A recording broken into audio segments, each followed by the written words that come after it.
नमस्कार, आप देख रहे हैं कालचक्र। मैं हूं आपके साथ रश्मि और मेरे साथ हैं प्रश्न कुंडली विशेषज्ञ पंडित सुरेश पांडे जी। बहुत बहुत स्वागत है पंडित जी आपका। धन्यवाद। क्यों हो रही है आपकी शादी में देरी? क्यों बार बार टूट जाता है आपका रिश्ता? कौन से ग्रह नहीं होने दे रहे आपकी शादी? कौन से उपाय कराएंगे जल्दी शादी? जानिए कब और कैसे होगी आपकी शादी, सिर्फ कालचक्र में। पहले पढ़ाई, फिर नौकरी, फिर शादी और फिर बच्चे, ये सभी जीवन के चक्र के अहम पड़ाव हैं। और आज हम इसी पे ही बात करेंगे और इन्हीं में से एक पड़ाव की बात करेंगे जो है शादी। शादी सही उम्र में हो, सही जीवन साथी मिले और शादीशुदा जिंदगी भी अच्छी रहे, ये सभी की इच्छा होती है। लेकिन अगर आपकी शादी में देरी हो रही है या ये देरी जरूरत से कुछ ज्यादा ही हो रही है, तो ऐसे में आज का कालचक्र आप जरूर देखें, क्योंकि आज कालचक्र में पंडित सुरेश पांडे जी आपको बताएंगे कि कौन से ग्रह आपकी शादी में रुकावटों का कारण बने हुए हैं और कौन से उपाय इन रुकावटों को दूर कर सकते हैं। तो चलिए करते हैं अब चर्चा की शुरुआत। पंडित जी, सबसे पहला सवाल आपसे यही है मेरा कि किसी की शादी बहुत जल्दी हो जाती है और किसी की काफी देर से, ऐसा क्यों होता है? किन ग्रहों की वजह से? देखो, इसके पीछे 2-3 कारण हैं। पहला कारण तो ये है कि फलित ज्योतिष जो है देश, काल और परिस्थिति के अनुसार फलादेश करती है। देश माने कंट्री, काल माने समय और परिस्थिति माने परिस्थिति के अनुसार फलादेश करती है। ये बताने का मेरे मकसद ये है कि आज के 50 साल के पहले, 40 साल के पहले भारत में 90% शादियां 15 साल से कम उम्र में हो जाती थी, जिसका जिक्र हमारे इस कार्यक्रम में होगा भी नहीं। ठीक है, तो क्या उस समय के ग्रह और इस समय के ग्रह सब बदल गए? नहीं बदले ना। ग्रह तो वही 9 है ना, राशियां वही 12 हैं ना, योग तो वही है ना। तो पहले एक धार्मिक मान्यता लोगों ने बना रखी थी कि जब तक लड़की कन्या है तब तक कन्यादान करिए, उसका फल मिलेगा, नहीं तो फल नहीं मिलेगा। इस तरह का भी अंधविश्वास था। और जिनकी लड़कियां सयानी हो जाती थी उनको हे दृष्टि से देखा जाता था कि इन्होंने कुंवारी कन्या का दान नहीं किया। तो इसीलिए कहता हूं बार बार कि यद्यप शुद्धम लोक विरुद्धम ना करणीयम ना चरणीयम। समय बदला, परिस्थिति बदली, बाल विवाह प्रथा समाप्त हुई और अब विवाह अमूमन 21 वर्ष से ऊपर की उम्र में होना शुरू हुआ है। तो आज की परिस्थिति में, देश काल परिस्थिति मैंने पहले ही कहा है, आज की परिस्थिति के अनुसार ये ग्रह क्या कहते हैं उसी पर आज हमने अपना कार्यक्रम आधारित किया है। तो कहने का आशय ये है कि हमारे यहाँ विवाह तो संस्कार है, हमारे यहाँ विवाह होना लिखा है, लेकिन तलाक होना नहीं लिखा है हमारे शास्त्रों में, क्योंकि हमारे यहाँ विवाह संस्कार है। विष्णु वैश्वा नर साक्षी ब्राह्मण जाति बांधवा, ये 5 लोग साक्षी होते हैं विवाह के। भगवान विष्णु, अग्निदेव, ब्राह्मण जो विवाह करवाते हैं, अपने जाति के लोग और ध्रुव तारा, ये 5 साक्षी होते हैं एक दूसरे के जीवन साथी बनने के। और जब इनको साक्षी मान के जीवन साथी बनाया गया तो फिर तोड़ा कैसे जा सकता है? तोड़ा ही नहीं जा सकता है। इसीलिए सिंदूर दान भी केवल एक बार ही सनातन धर्म में होता है। कन्यादान भी एक ही बार होने का अधिकार है। एक कन्या को कई लोगों के हाथ में दान करने का अधिकार माता पिता को नहीं मिलता है। तो कहने का आशय ये है कि देखिए, मैं कहना ये चाहता हूँ, भूमिका बनाने का आशय ये था कि कुंडली में 12 भाव हैं, जिसमें 7वां भाव जो है वो शादी का है। 7वें भाव से विवाह के बारे में विचार किया जाता है। कुंडली में 7वें भाव में शुभ ग्रह हो तो शादी जल्दी हो जाती है, समय पर हो जाती है। लेकिन अगर कुंडली में 7वें भाव में अशुभ ग्रह हो तो शादी में देरी होती है, बार बार रुकावट आती है, विघ्न पड़ता है, देर होती चली जाती है। जिन लोगों की कुंडली में 7वें भाव में शुक्र, गुरु या चंद्रमा होते हैं, उनकी शादी ज़्यादा से ज़्यादा 24 साल तक हो ही जाती है। और गुरु 7वें भाव में हो तो शादी 25 साल की उम्र में हो जाती है। 7वें भाव में गुरु पर सूर्य या मंगल का प्रभाव हो तो शादी 26 साल की उम्र में हो जाती है। 7वें भाव में गुरु पर राहु या शनि का प्रभाव हो तो शादी 27वें 28वें साल की उम्र में हो सकती है। शुक्र 7वें भाव में हो, उस पर मंगल या सूर्य का प्रभाव हो तो शादी 26 से 28 साल की उम्र में होती है। शनि या राहु का प्रभाव शुक्र पर हो तो भी शादी में देर होती है। कुंडली के 7वें भाव में चंद्रमा हो और चंद्रमा पर सूर्य, मंगल का प्रभाव हो तो शादी 26 साल की उम्र में होने के योग बनते हैं। अब देखिए, अगर आप ज्योतिष का काम करते हैं और आप कालचक्र के नियमित दर्शक हैं और आप इससे कुछ सीखते हैं, तो मैं आपको एक बात बताऊंगा कि जो मैंने अभी बताया है, इसको ही आप एकदम लकीर मत मान लीजिएगा। नहीं तो अगर इसी को लकीर मान के आप किसी को फलादेश कर देंगे तो आपकी भविष्यवाणी भी गलत हो सकती है। आपको एक चीज पहले विचार करना चाहिए, वो चीज है भाव, भावेश और कारक। भाव माने सप्तम भाव, भावेश माने सप्तम भाव का स्वामी, और कारक माने विवाह का कारक ग्रह। विवाह का कारक ग्रह कौन होता है? शुक्र। तो सप्तम भाव, सप्तम भावेश और शुक्र, 3 स्थानों के बलाबल का विचार करिए। सप्तम भाव कैसा है, सप्तमेश की स्थिति कैसी है, उसका बल कैसा है, वो किस अवस्था में है, कितने डिग्री पर है, किस नवमांश में है, और शुक्र की क्या स्थिति है जन्म कुंडली में। शुक्र कहीं अस्त तो नहीं, कहीं नीच राशि में तो नहीं, कहीं पाप पीड़ित तो नहीं, कहीं पापक ग्रहों की दृष्टि में तो नहीं। तो इन सब चीज़ों का जब विचार करके और आप कोई फलादेश करेंगे तो आपकी वाणी फलवती होगी और आपको निश्चित रूप से श्रेय मिलेगा। तो इसलिए किसी चीज़ के एक पहलू को देख करके कुछ बोल देना, ये जल्दबाजी होती है। ज्योतिष शास्त्र में एक ही चक्र में एक चीज के कई विरोधाभासी योग बने हुए होते हैं। उसमें आपको ये देखना होता है कि सही कौन सा फलादेश करेगा और कौन सा फलादेश न्यून हो जाएगा। किसी की जन्म कुंडली बहुत खराब है लेकिन चंद्र कुंडली बहुत स्ट्रांग है।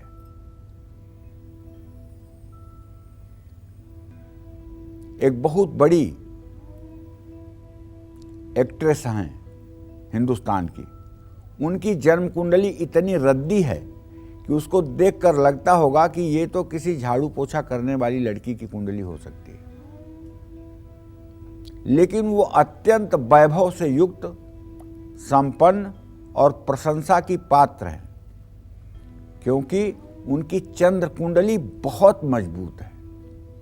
चंद्र कुंडली में राजयोग, राजाधिराज योग बने हुए हैं, लेकिन लग्न कुंडली बहुत एकदम निचले स्तर की, खराब और घटिया स्तर की है। तो उनकी चंद्र कुंडली प्रभावित है, वो सुखों का उपभोग कर रही हैं, उनके जीवन में सारे सुख हैं, उनके जीवन में सारी प्रशंसा की चीज़ें हैं। तो कहने का मतलब ज्योतिषी का ये भी कर्तव्य होता है कि जन्म कुंडली देखने के पहले उसको इस बलाबल का विचार अपने विवेक से करना चाहिए कि व्यक्ति की जन्म कुंडली प्रभावी है कि चंद्र कुंडली प्रभावी है। और इसी क्रम में ये बताने का आशय है कि विवाह में भी ये देखना चाहिए कि चंद्र कुंडली से सप्तमेश, चंद्र कुंडली से शुक्र की स्थिति, चंद्र कुंडली से सप्तम भाव कैसा है। अगर इतना विचार करके उसके बाद आपका मुंह खुलेगा तो निस्संदेह आपको निश्चित रूप से आपकी वाणी फलवती होगी। और अगर एक पहलू आपने देख करके और बोलना शुरू कर दिया तो ईश्वर मालिक है। तो आपको ये बताना चाहूंगा कि देखिए, ज्योतिष शास्त्र अगाध सागर है और इसका पार न कोई पाया है न कोई पाएगा। जितना आप पढ़ते और जितना आप चिंतन में, जितना आप गहराई में उतरते हैं, उतना ही ये और जटिल होता चला जाता है। इसलिए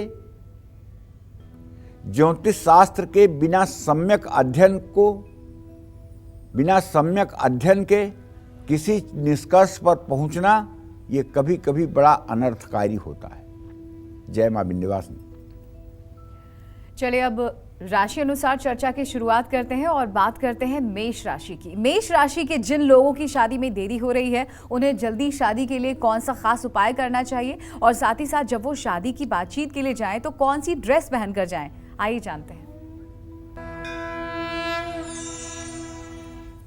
देखिए, मेष राशि के जो जातक होते हैं, अब यहाँ भी हम जो जितनी बात करेंगे चंद्र कुंडली की बात करेंगे। यहाँ अब हम लग्न कुंडली की बात नहीं कर रहे हैं, आप ये समझ लीजिए। तो बस इतना आप समझ सकते हैं कि यदि आपकी मेष राशि या मेष लग्न है तो ऐसे लोग अगर अविवाहित हैं और जल्दी शादी चाहते हैं तो लड़कों को हनुमान जी की प्रतिमा पर मंगलवार को सिंदूर और चमेली के तेल का चोला चढ़ाना चाहिए और लड़कियों को मंगला गौरी की पूजा करनी चाहिए। मेष राशि के लोग शनिवार को सुंदरकांड का सायंकाल पाठ कर लें, गरीब असहाय लोगों की मदद करें। ऐसा करने से शादी का जल्दी योग बनेगा। अब मैं आपको बताता हूं कि जब भी आप शादी की बातचीत के लिए लड़का या लड़की देखने जाएं तो आपको कौन से रंग के कपड़े पहनने चाहिए। मेष राशि के अविवाहित लोग जब भी शादी की बातचीत करने जाएं तो हमेशा हल्का गुलाबी, लाल रंग के ही कपड़े पहने। ऐसे कपड़े पहनकर जाने से शादी का योग बनता है और मनचाहा जीवन साथी मिलता है। जय मां विंध्यवासिनी। तो वृषभ राशि के जिन लोगों की शादी में देरी हो रही है, अड़चनें आ रही हैं, उन्हें जल्द से जल्द शादी के लिए कौन से खास उपाय करने चाहिए, साथ ही साथ जब वो शादी की बातचीत के लिए जाएं तो कौन सी ड्रेस पहनकर जाएं, ये भी जान लेते हैं।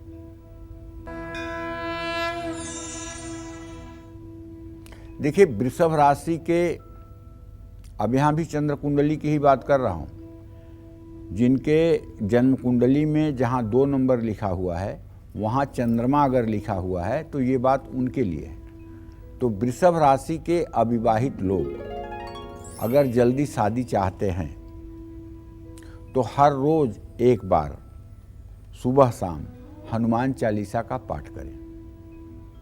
हो सके तो शुक्रवार के दिन रेशमी कपड़े ही पहने। सफ़ेद चंदन और परफ्यूम का ज़्यादा इस्तेमाल करें। शुक्रवार के दिन गरीब लोगों में, धर्म स्थान में जाकर के खीर बांटनी चाहिए। वृषभ राशि के अविवाहित लड़के हल्के रंग के कपड़े पहन करके ही शादी की बातचीत में जाएं और वृषभ राशि की अविवाहित कन्याएं चमकीले आभूषण पहनकर शादी की बातचीत के लिए जाएं। अगर वृषभ राशि के अविवाहित लोग नए कपड़े पहनकर शादी की बातचीत के लिए जाएंगे तो शादी के कार्य में जल्दी सफलता मिलेगी। जय मां विंध्यवासिनी। तो चलिए अब जरा उम्र के हिसाब से भी बात कर लेते हैं पंडित जी। अगर जो लोग चाहते हैं कि उनकी शादी 26 से पहले हो जाए, उन्हें किस तरह के उपाय करने चाहिए? देखिए, ऐसा है, जिन लोगों की शादी जल्दी चाहिए, जो लोग चाहते हैं उनकी शादी 26 साल में या उससे पहले हो जाए या कहीं रिश्ता तय हो जाए, तो उनको गुरुवार को पीले रंग के कपड़े पहनने चाहिए, शिव पार्वती की पूजा करनी चाहिए और भगवान शिव के मंत्र ओम गौरी शंकराय नमः, इस मंत्र का मंत्र जप करना चाहिए। ये मंत्र जप निसंदेह बहुत ही लाभकारी है और बहुत ही कल्याणकारी है। ऐसे लोगों को गौरी शंकर रुद्राक्ष भी धारण कर लेना चाहिए। गौरी शंकर रुद्राक्ष भी धारण करने से विवाह में जल्दी होती है। शिव पार्वती को एक ही माला शिव और पार्वती दोनों लोगों को पहनाना चाहिए और ओम गौरी शंकराय नमः इस मंत्र का जप करना चाहिए।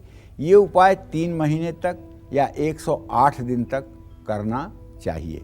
इससे निश्चित रूप से विवाह में शीघ्रता आती है। जय मां विंध्यवासिनी। तो चलिए मिथुन राशि की बात कर लेते हैं। अगर आपकी राशि मिथुन है और आपकी शादी में देरी हो रही है, जल्दी शादी के लिए आपको कौन से उपाय करने चाहिए? साथ ही जब आप शादी के लिए लड़का या लड़की देखने जाएं तो कौन सी ड्रेस पहननी चाहिए, कैसे कपड़े पहनने चाहिए, ये भी जान लेते हैं। देखिए, मिथुन राशि के जातकों को बताना चाहूँगा कि यदि आपका चंद्रमा मिथुन राशि माने 3 नंबर में है और आप अविवाहित हैं और आप चाहते हैं कि आपका विवाह समय पर हो जाए, तो हर रोज़ आपको घर से निकलने से पहले अपने माथे पर केसर और चंदन का तिलक हल्का सा जरूर लगाना चाहिए। ऐसा नहीं पूरा माथे पर आपने चंदन पोत लिया, नहीं, केवल थोड़ा सा। लड़कियां जैसे बिंदी लगाती हैं वैसे चंदन लगा लें, लड़के थोड़ा सा लंबा तिलक लगा लें। बुधवार को गरीब विद्यार्थियों में पढ़ने वाली किताबें बांट दें। ज़्यादा से ज़्यादा पेड़ पौधों की देखरेख करें, पेड़ पौधे लगाएं। और मिथुन राशि के अविवाहित लोग जब भी शादी की बातचीत करने जाएं तो पारंपरिक कपड़े ही पहन कर जाएं, ज़्यादा फैशनेबल कपड़े पहन करके ना जाएं। शादी की बातचीत करते समय नए कपड़े पहनने से भी परहेज करें। अगर मिथुन राशि के अविवाहित लोग हरे रंग के कपड़े पहनकर शादी की बातचीत के लिए जाएंगे तो जल्दी सफलता मिलेगी। जय मां विंध्यवासिनी। कर्क राशि की बात कर लेते हैं। कर्क राशि के जिन लोगों की शादी में देरी हो रही है, उन्हें जल्दी शादी के लिए कौन से खास उपाय करने चाहिए? साथ ही जब वो शादी के लिए बातचीत करने के लिए जाएं तो कैसे कपड़े पहने, ये भी जान लेते हैं। कर्क राशि के अविवाहित लोग जल्दी शादी के लिए हर सोमवार शिव मंदिर में शिवलिंग पर जल, दूध, बेलपत्र चढ़ाएं, भस्म, विभूति चढ़ाएं, घी का दिया जलाएं, बर्फी का भोग लगाएं, ओम नमः शिवाय का जप करें और शनिवार के दिन उड़द की दाल की कचौड़ियाँ बना करके उसे ज़रूरतमंद लोगों में दान करें। गौशाला में अपने हाथों से चारा दान करें। राहगीरों के लिए पीने के पानी की व्यवस्था कराएं। कर्क राशि के अविवाहित लोग जब भी शादी की बातचीत करने जाएं तो हमेशा सफ़ेद रंग के कपड़े ही पहनें। नए या चमकीले कपड़े पहनकर शादी की बातचीत करने ना जाएं। जय मां विंध्यवासिनी। पंडित सुरेश पांडे जी हमें बता रहे हैं कि कैसे कुंडली के 7वें भाव में बैठे ग्रह हमारी शादी कब होगी, किसे होगी, इसका फैसला करते हैं।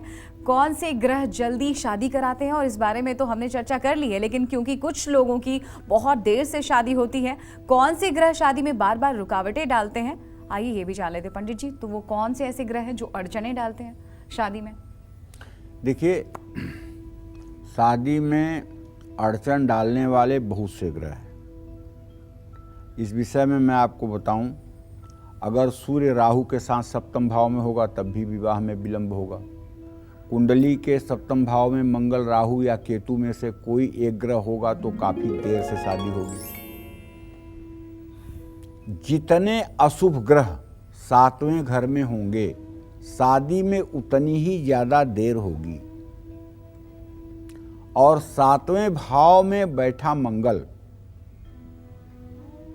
27वें वर्ष में विवाह करवाता है, या ये कह लीजिए कि 27 साल के अंत में ही विवाह होता है। 7वें भाव में राहु बैठा हो और वृषभ और मिथुन राशि का ना हो तो शादी में बहुत रुकावटें आती हैं। बात पक्की होने के बाद रिश्ता टूट जाता है। केतु 7वें भाव में हो तो आपका कोई विरोधी ही शादी में खलल डाल देता है और बात बिगड़ जाती है। शनि 7वें भाव में हो तो शादी 27 से 28 साल की उम्र में हो जाती है, लेकिन अगर शुक्र की स्थिति अच्छी होगी तभी जीवन साथी भी समझदार मिलेगा। 7वें भाव में शनि योग कारक होते हुए भी शादी कई बार 30 साल की उम्र के बाद होती है। ये सब चीजें ध्यान देने योग्य हैं, लेकिन इससे ज्यादा ध्यान देने योग्य बात यह है कि अगर लग्न में मंगल हो और 7वें भाव में शनि हो, या लग्न में शनि हो 7वें भाव में मंगल हो, या लग्न में मंगल हो 7वें भाव में शनि हो, तो ऐसे लोगों की एक से अधिक शादियां होती हैं। ऐसे लोगों की पहले तो शादी तय नहीं होती है, और तय हो जाती है तो शादी टूटने की संभावना शीघ्र बनी रहती है। ऐसे लोगों को चाहिए कि विधिवत ग्रह शांति करा करके उसके बाद ही वैवाहिक कार्यक्रम के लिए आगे बढ़ें। ग्रह शांति में मंगल और शनि दोनों ग्रहों की शांति करवानी चाहिए, और दुर्गा जी को प्रसन्न करने के लिए नवचंडी यज्ञ का आयोजन करना चाहिए। उसमें हवन तर्पण मार्जन और ब्राह्मणों को भोजन कराना चाहिए, शुक्र की वस्तुओं का दान करना चाहिए, तब जाकर के सुखी संसार मिलता है। जय मां विंध्यवासिनी। अगर आपकी राशि सिंह है और आपकी शादी में देरी हो रही है, जल्दी शादी के लिए आपको कौन से उपाय करने चाहिए, साथ ही जब भी आप शादी के लिए लड़का या लड़की देखने जाएं तो किस तरह से कपड़े पहनने चाहिए, किस तरह के वो आपकी लकी ड्रेस भी हो सकती है, आइए जानते हैं।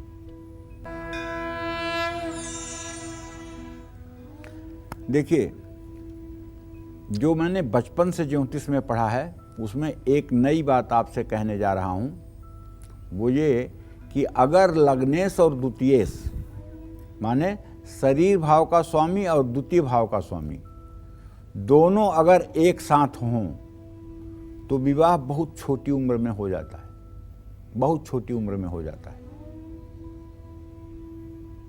लग्नेश और द्वितीयेश एक साथ हों तो विवाह बहुत छोटी उम्र में हो जाता है, और लग्नेश और द्वितीयेश अगर एक साथ में हों तो ऐसा आदमी बिना परिश्रम किए भी बहुत धन कमाता है।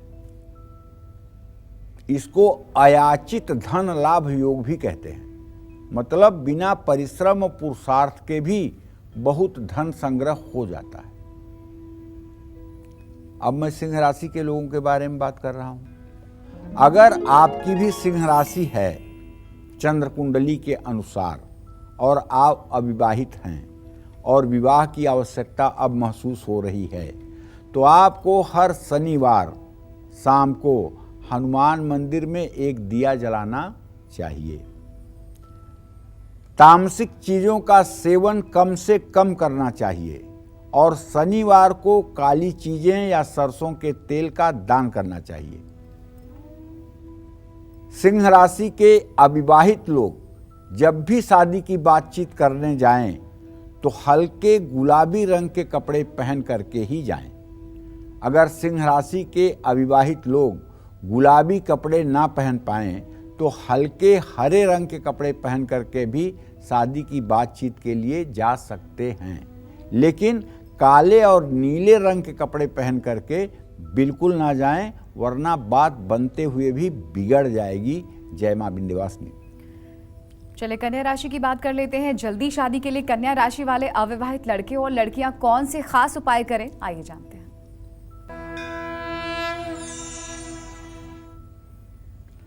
अब जैसे कन्या राशि किसी की है, कन्या राशि में किसी का जन्म हुआ है और वो अविवाहित है और विवाह में विलंब हो रहा है, जल्दी शादी चाहते हैं, तो आपको हर रोज पानी में एक चुटकी हल्दी डाल करके या पीले चंदन का पाउडर मिला करके और उसी पानी से लोटे से या जग से स्नान करना चाहिए। गरीब विद्यार्थियों में किताबें कापियां बांटनी चाहिए, और जब भी आपको कोई काम करना हो तो कम से कम अपनी माँ के पास जाकर उसका आशीर्वाद लेकर किसी काम की शुरुआत करें। कन्या राशि के अविवाहित लोग जब भी शादी की बातचीत करने जाएं तो हरे और सफ़ेद रंग के कपड़े ही पहनें। हरे या सफ़ेद रंग के कपड़े पहनकर कन्या राशि के अविवाहित लोग शादी के लिए लड़का या लड़की देखने जाएंगे तो जल्दी शादी का योग बनेगा और मनचाहा जीवन साथी मिलेगा। जय मां विंध्यवासिनी। तो अगर आपके भी माता पिता सोचते हैं कि आपकी शादी 25 की उम्र के बाद और 30 की उम्र से पहले पहले हो जानी चाहिए, तो पंडित जी बता रहे हैं उसके लिए क्या है उपाय। पंडित जी देखिए, ऐसा है, ये बात जो लोग चाहते हैं कि उनकी शादी 25 से 30 वर्ष की उम्र में हो जाए, और सही बात, आज के परिवेश में अगर देखा जाए तो शादी का सबसे सही समय 25 से 30 वर्ष ही है, क्योंकि 30 वर्ष के बाद अगर 1 घंटे भी बाद हो रहे हैं तो विवाह में विलंब होगा। क्योंकि अगर 30 वर्ष की उम्र में आपकी शादी होगी तो 32 वर्ष की उम्र में आपका बच्चा पैदा होगा, और जब आप 50 साल के होंगे तो वो 12वीं पढ़ रहा होगा, और जब आपकी रिटायरमेंट होगी तब तक वो अपने पैरों पर खड़ा नहीं होगा।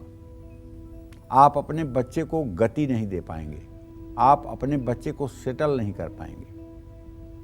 और अगर 25 से 30 के अंदर शादी हो रही है और समय से संतान हो रहे हैं तो आप उन्हें अच्छा पढ़ा भी पाएंगे और अपने रिटायरमेंट के पहले उन्हें आत्मनिर्भर भी बना पाएंगे।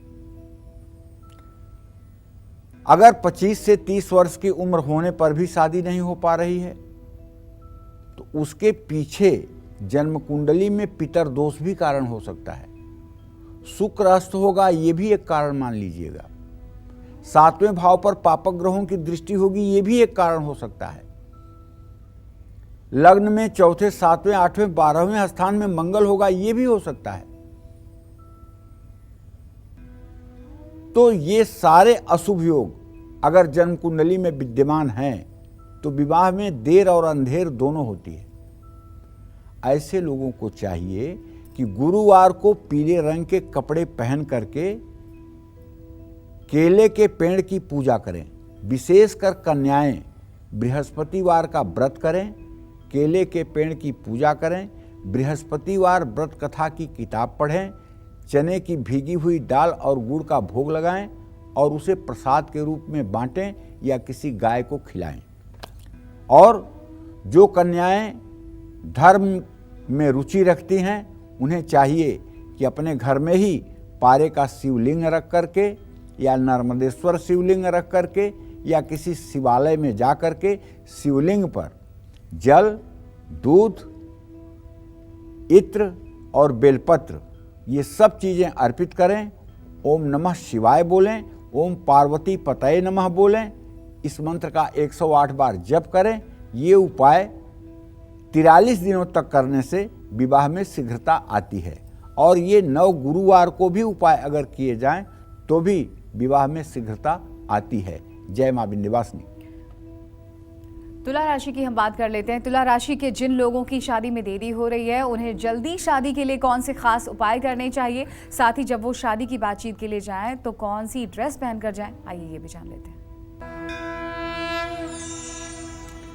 देखिए, तुला राशि के जातकों को बताना चाहूँगा कि यदि आप अविवाहित हैं और अब आपको लग रहा है कि विवाह होना चाहिए, विवाह का समय हो गया है, आपका करियर सेट हो चुका है, आप अपने जीवन में जो करना चाहते थे लगभग आप कर रहे हैं, तो शनिवार के दिन आप काली चीज़ों का दान करना शुरू करिए।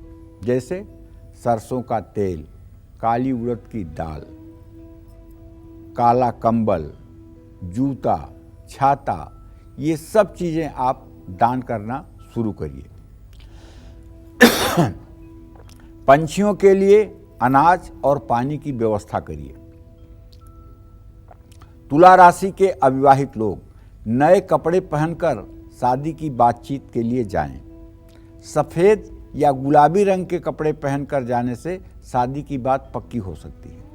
अगर सफ़ेद या गुलाबी रंग के कपड़े ना पहन पाएं तो पीले रंग के कपड़े भी पहन सकते हैं।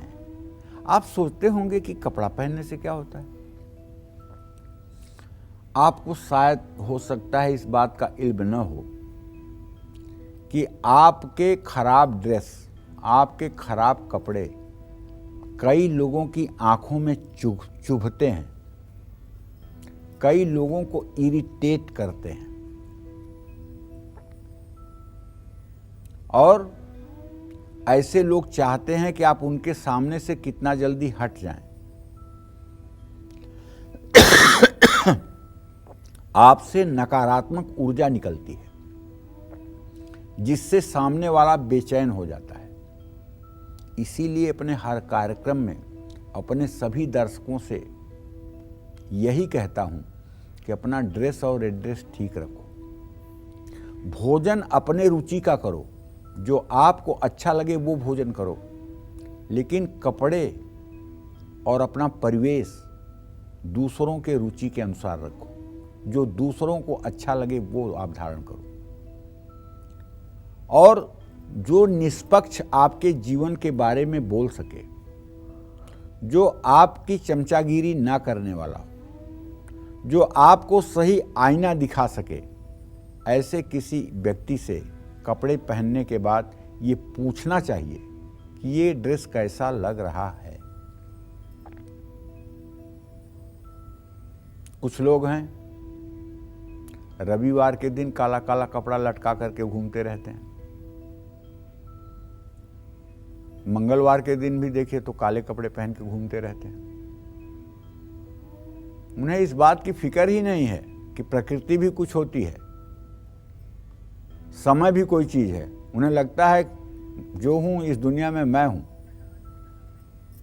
तो कहने का मतलब यह है कि देखिए,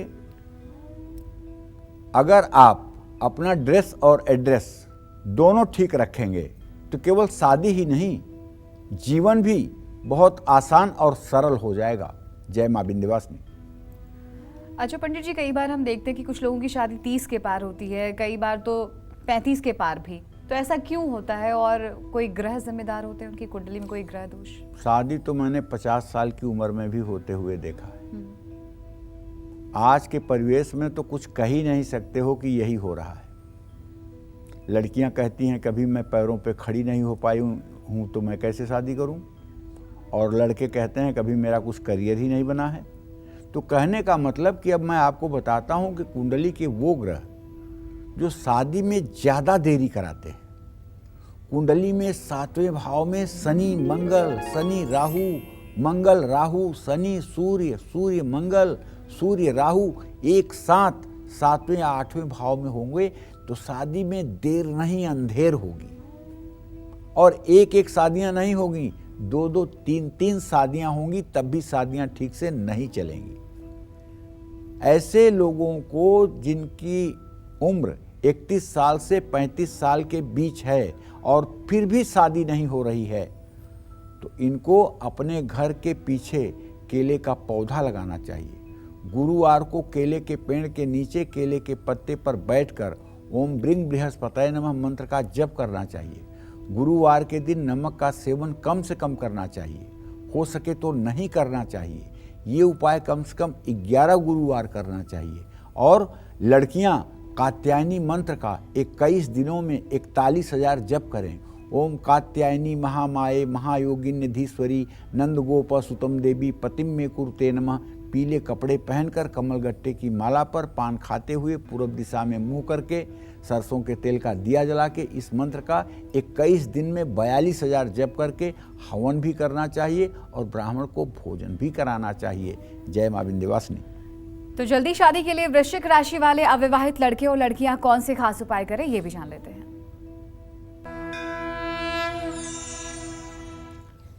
वृश्चिक राशि के अविवाहित लोग जल्दी शादी के लिए मंगलवार को हनुमान जी की प्रतिमा पर सिंदूर और चमेली के तेल मिला करके उसका लेप करें, चोला चढ़ाएं।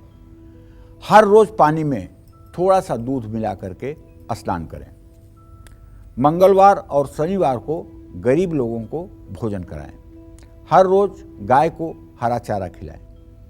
वृश्चिक राशि के अविवाहित लोग जब भी शादी की बातचीत करने के लिए जाएं तो इनके लिए लाल रंग के कपड़े पहनना शुभ होगा। मैरून रंग के भी कपड़े पहन सकते हैं। लाल रंग के कपड़े पहनकर जाने से शादी का योग जल्दी बनेगा और मनचाहा जीवन साथी प्राप्त होगा। जय मां विंध्यवासिनी।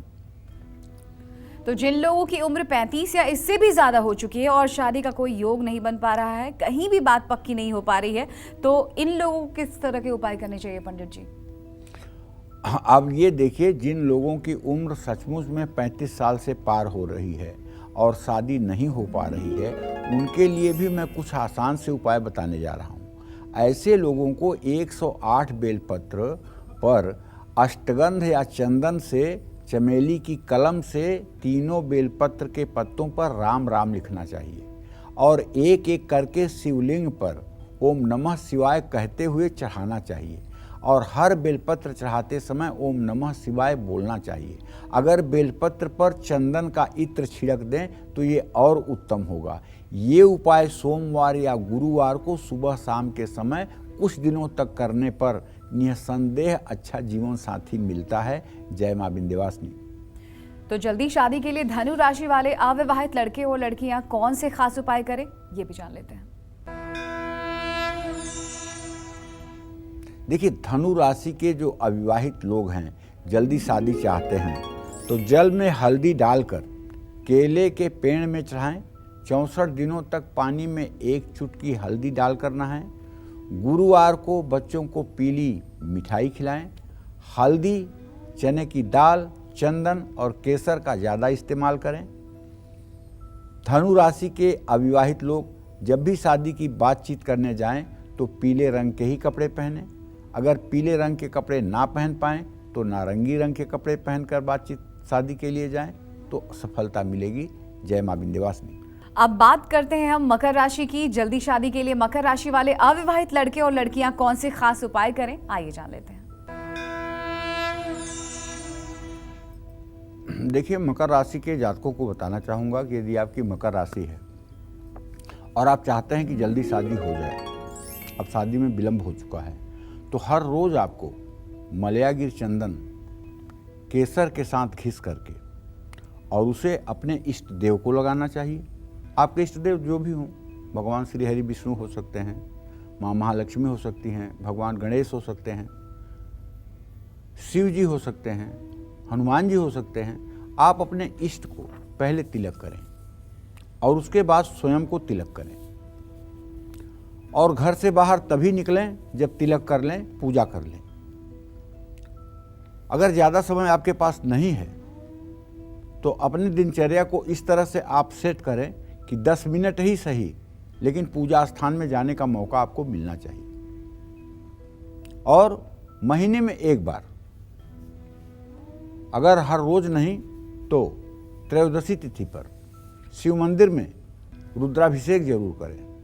अगर आप विवाह योग्य हैं और विवाह में विलंब हो रहा है तो रुद्र सूक्त का पाठ ब्राह्मण से करवाते हुए यदि दूध से रुद्राभिषेक करना आप शुरू करेंगे तो बहुत शीघ्रातिशीघ्र आपके लिए योग्य वर, योग्य कन्या की व्यवस्था प्रकृति कर देगी। जब तक शादी न हो जाए तब तक हर सोमवार शिवलिंग पर आपको काले अंगूर, हर सीजन में तो मिलता नहीं, लेकिन जिस सीजन में मिलता है काले अंगूर भी चढ़ाना चाहिए और महीने में एक बार किसी ज़रूरतमंद को भोजन भी कराना चाहिए।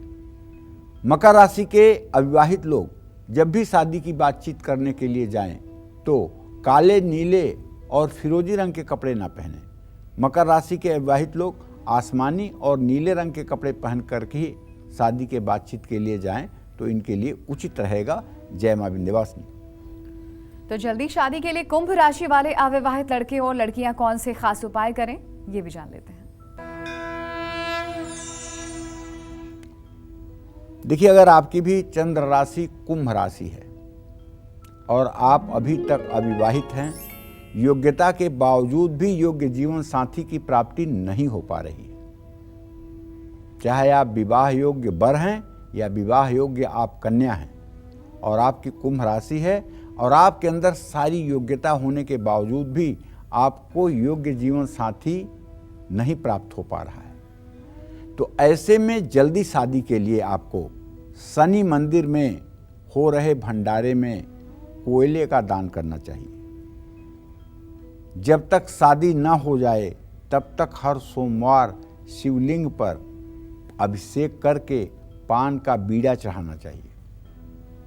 खाने में काली उड़द, काले चने और काली मिर्च का प्रयोग करना चाहिए।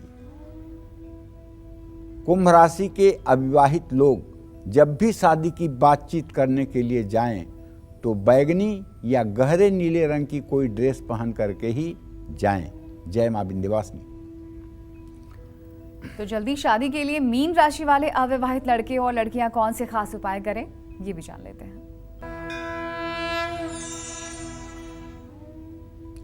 मीन राशि के अविवाहित लोग जल्दी शादी के लिए हर रोज अपने माथे पर अष्टगंध, पीला चंदन, हल्दी का चंदन या केसर और चंदन घिस करके तिलक करें। पानी में हल्दी मिलाकर केले के पेड़ में जल दें। अपनी मां से लड़का या लड़की हल्दी पानी में डलवा करके और उस पानी से खुद नहाएं। निश्चित रूप से बहुत जल्दी विवाह का योग बनेगा। अगर माता पानी में हल्दी डालेगी तो निसंदेह लड़कियों का हाथ जल्दी पीला होगा। 64 दिनों तक पानी में एक चुटकी हल्दी डालकर नहाने से विवाह में शीघ्रता होती है। और गुरुवार को गरीब बच्चों में पीले रंग की मिठाई भी बांटना चाहिए। मीन राशि के अविवाहित लोग जब भी शादी की बातचीत करने के लिए जाएं तो पीले रंग की कोई ड्रेस पहन करके ही जाएं। और बहुत गहरा पीला न हो, हल्का पीले रंग का ड्रेस हो, उसको पहन करके आप जाएं तो बात बनेगी। जय मां विंध्यवासिनी। अब बात करते हैं हम अपने स्पेशल सेगमेंट की। अगर आप भी शादी का कार्ड छपवाने जा रहे हैं तो ऐसे में आपको किन बातों पर जरूर ध्यान देना चाहिए, आइए ये भी जान लेते हैं। पंडित जी, क्योंकि ये स्पेशल सेगमेंट है तो खास तरीके से बताएं। देखो, ऐसा है रश्मि, अब तुम सोचोगे कि कार्ड में कौन सा ऐसा खासियत छिपी हुई है, कार्ड तो कार्ड ही होता है। लेकिन नहीं, अगर वास्तु के हिसाब से देखा जाए तो चाहे विजिटिंग कार्ड हो, चाहे शादी का कार्ड हो, हर चीज का अपना एक वास्तु होता है। और किस स्थान पर ज़्यादा भरा होना चाहिए, किस स्थान पर खाली जगह होनी चाहिए, किस स्थान पर मोटे अक्षरों में अक्षर होने चाहिए, कहाँ छोटे अक्षर होने चाहिए, इन सब चीज़ों का भी वास्तुशास्त्र में उल्लेख है। तो अब जैसे हम आज शादी के कार्ड की बात कर रहे हैं, तो जी हाँ, ये बिल्कुल सच है कि शादी के कार्ड का वास्तु आपके वैवाहिक जीवन पर भी असर डालता है। इसलिए आप भी वास्तु के अनुसार शादी के कार्ड का डिजाइन कराकर अपनी मैरिड लाइफ को बेहतर बना सकते हैं। शादी के कार्ड का रंग, उसका स्टाइल, उसका आकार और शादी के कार्ड पर छपे अक्षर सकारात्मक और नकारात्मक दोनों ऊर्जा को देने वाले होते हैं। तो शादी के कार्ड का आकार टेढ़ा मेढ़ा नहीं होना चाहिए। वर्गाकार आकार का शादी का कार्ड ही शुभ होता है। शादी के कार्ड का रंग लाल, पीला और हरा होना चाहिए। शादी के कार्ड में बैगनी, ऑफ व्हाइट, स्लेटी और काले रंग का प्रयोग बिल्कुल नहीं होना चाहिए। शादी के कार्ड पर दूल्हा दुल्हन का नाम काले रंग से नहीं लिखवाना चाहिए।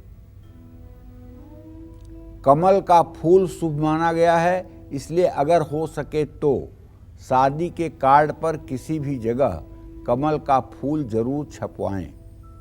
और शादी के कार्ड पर सबसे ऊपर गणेश जी का एक ब्लॉक जरूर बनवाएं, क्योंकि गणेश जी समस्त कार्यों में प्रथम पूज्य देवता हैं। उनके परिवार के सदस्यों का नाम भी छपवाएं। आजकल फैशन के चक्कर में लोग दूल्हे दुल्हन की फोटो तक कार्ड पर छपवा रहे हैं, जो कि अशुभ है। ऐसा करने से परिवार के सदस्यों की सेहत खराब होती है और परिवार में झगड़े बढ़ते हैं, क्योंकि शादी के बाद इन कार्ड्स को फाड़कर या कूड़े में फेंक दिया जाता है। जो एक प्रकार से अशुभ है, इसलिए चित्र बनवाना उचित नहीं है। जय मां विंध्यवासिनी। तो पंडित जी, इतनी खास जानकारियां हमें देने के लिए, हमारे दर्शकों तक पहुंचाने के लिए बहुत बहुत शुक्रिया आपका। धन्यवाद। तो हम उम्मीद करते हैं कि आपको आज का हमारा एपिसोड बहुत पसंद आया होगा। कल फिर एक नए विषय और आपकी परेशानियों को दूर करने के लिए ढेरों उपाय लेकर आएंगे हम पंडित सुरेश पांडे जी के साथ। तब तक कालचक्र की पूरी टीम को दीजिए इजाजत। नमस्कार।